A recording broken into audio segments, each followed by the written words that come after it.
Hi, I'm Jaimie from Eightfold, and in today's video I'm going to be talking to you about how to deal with maintenance issues created by a tenant.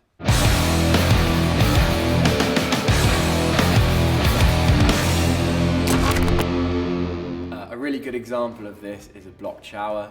So if the tenants report this as an issue and the contractor attends, you might find that the shower is actually blocked by hair, tissue, razor blades, which would be tenant fault. As most tenancy agreements will state that it's the tenant's responsibility to keep the drains clear.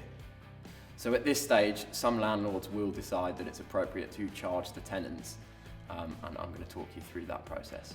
So firstly, regardless of who is ultimately liable, you as the landlord must pay the invoice straight away. This keeps your property maintained and the contractors who maintain it happy. Resolving the issue quickly prevents any further damage to the property, and also by paying the contractors timely, we maintain good relationships with them. So at this stage, if you've decided that the tenants are liable, I'm going to walk you through 3 steps to make this happen.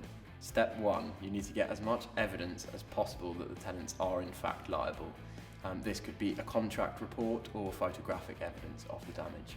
Number 2, ask the tenants to pay the invoice. If you have evidential proof that the damage was theirs, most tenants will be reasonable and accept fault. This needs to be done in writing, so you can either do this yourself or have your managing agent do this for you, but either way it's good to keep the agent in the loop.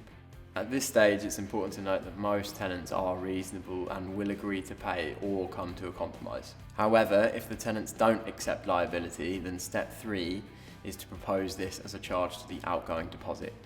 So if you retain all evidence, your letting agent should be able to walk you through this process. I've been Jaimie from Eightfold. I hope this video has been helpful. If you've got any more questions about anything I have mentioned in this video, then feel free to give us a call or drop us a comment. Thanks for watching, and I'll see you in the next one.